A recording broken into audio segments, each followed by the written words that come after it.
Suryadeep, welcome to Trailblazers. Pleasure to be here. I was listening through the conversations and I was really going through some of the amazing things that everybody had to share. It really kind of helped me brood through some of these concepts that everybody was talking through. Well, that's a fabulous endorsement of Trailblazers. We do have a very wise and experienced panel. But Suryadeep, I'm going to start you off where we started with Anuja in what's in a name, okay? Mama Earth, you know, milk of human kindness, Comviva. Talk to us about Comviva and this name, because it doesn't, this is a very superficial way of starting, it doesn't conjure, what does it conjure up? Is there something in a name? Yeah, so we stand for, Com stands for communication and Viva stands for vivacious, way of life.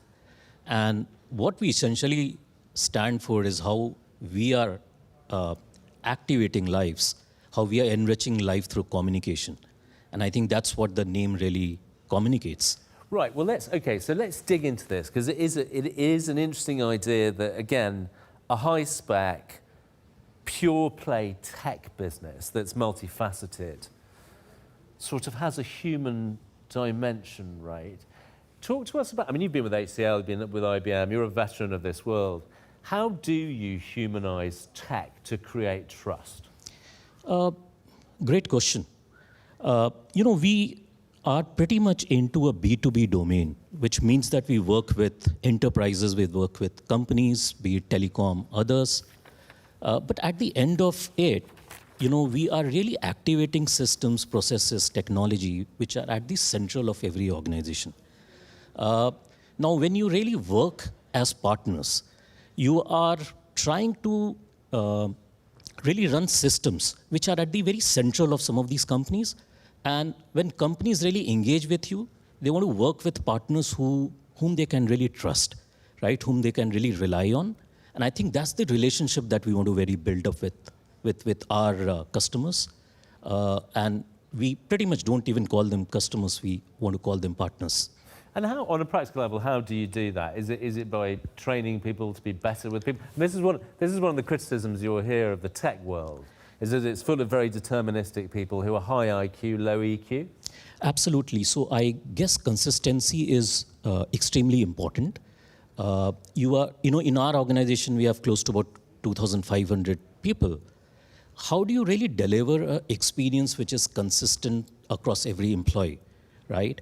And how does every employee really exhibit the same value that the organization stands for? And actually that kind of really feeds on the trust. I think that is critical. But I think as a company, we fairly do a good job of inculcating our values, our credos, right from day one. And I think that pretty much becomes the underpinning of how we really deliver trust, deliver experience. Okay, let's go one tech layer lower, right? So every single organization says it's all about delivering the promise, but you've worked for three big ones, HCL, IBM. Why, on a very practical level, does Comviva do that better than IBM? Absolutely. See, every company has their own DNA. You know, I heard one of my friends say that you need to live your values and you need to exhibit your values. So every company is, at the core of it, very different. Comviva would be very different from HCL or IBM for that matter. And I don't think it's about aping others, but it's about standing for your values, standing for what you promise. What your brand promises, are you really able to deliver it?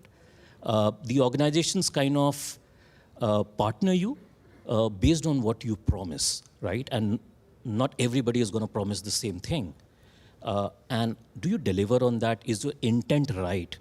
There are times when you are going to probably slip, but do you own up? Do you respond in the right way? I think those are the nuances that companies and partners like to really see. Well, yeah, I was interested in Anuja's point, which is quite right in terms of, you know, own up. It's not good all the time. But if you take the 2,500 people you've got, how do you inculcate a culture where people do own up, who feel safe enough to do so? Yeah, so a lot of this actually is driven right from the top, right? How does your leadership behave? Because as a company, I think the leaders really show the way, right? So, at the end of it, the whole starting point is whether you practice that internally in your communication, whether your leaders exhibit that internally. And I think that's the starting point. When you meet customers, how do some of the senior people react? What do they stand for? And I think that trickles down. There was a big survey out yesterday, global survey, and what it basically found was that of the people surveyed, people said that a full one-third of their bosses were bad bosses. This is a global survey, right? So I'm just trying to knock a bit of a hole in everyone demonstrates it through their behaviours, etc. But 30% of people apparently don't. I think it's a great point. And I think that's why it is difficult to really drive culture, drive trust.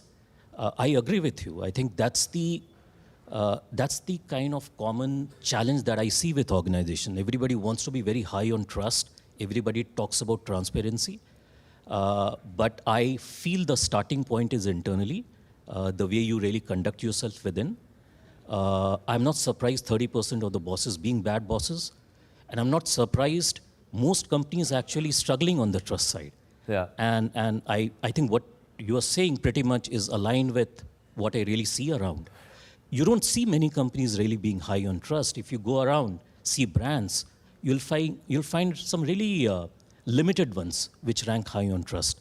And I think this is pretty much kind of adding on to that. Because it's hard, and speaking honestly, I know I've been a bad boss tons of times, right? But let me ask you, I hope I've been a better boss more times, but I mean, to Anuja's point about the younger generation, right? Are you finding, and you all have a pretty young demographic, are you finding the millennials, centennials are better able to kind of stick up for themselves and call out the people with, values they don't respect? I would believe so. I see a lot of confidence in the new generation, and I see them calling out. Digital media, social media has given them channels. Everybody has a handle now. So they're calling people out, which is great. And I see that confidence around. People are having that confidence that, they can pretty much call out a CEO on a social media handle, which is great. And I think it is also throwing a lot of these senior executives, businesses, look within internally and try to reflect in terms of how they are really conducting themselves. Yeah, well, and especially in the Indian context where, we all know of our generation, we've been through decades of a hierarchical, quite command control environment, right? The bosses are now having to up their game a bit. Absolutely. I think it's not particularly Indian. I would feel it's fairly global. It's pervasive. I mean, I feel this is a very positive sign. And I think that's one part of it. Even businesses are being called out for their practices. Yeah. You will see companies being grilled on the kind of labor practices that they have. Companies being grilled on the kind of community responsibility that they have, which is awesome. Yeah, it's sort of 360 now, right? Absolutely. It's not, but okay, so we're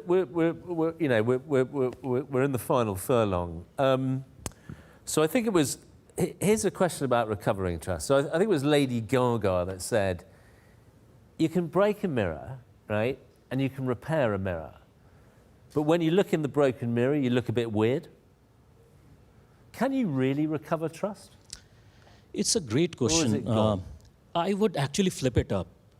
What happens in a relationship when you break a relationship, right? Can you recover a relationship? Yeah. There are times when you would be, and I think people see through you. I think what we need to make a distinction here is breaking trust versus a lack of performance, right? I think these are two very distinct things. A trust still can be earned with lack of performance, right? If you turn around your performance, but I think what is important is how you really behave, how you really conduct yourself in those times. And I think that is pretty much a very critical element of that. A lot of us spoke about transparency here. Everybody wants to be transparent when the news is great, when the news is good. You will always be transparent about the awards that you have won. How many of us really talk about the goof-ups that have been done? How many would have announced about a platform failure or about an outage? I think those are fairly interesting things to reflect upon. Well, and it's a great place to finish up, Suryadeep, in the sense that when we all reflect on that, if any of us say, where are we on the journey? There's probably way more to go personally, right? On that basis, trust is a very challenging topic in that regard. Absolutely, I think it's very challenging, very nuanced. It's the foundation on which your brand journey is built, and it pretty much is the most complex and intricate job of a marketing leader. Well, beautifully said, and it's sometimes complex and intricated to be the last guest up, and as much as you learned from all the previous guests, we learned a lot from you. Suryadeep, thank you so much for being on Trailblazers. Thank you.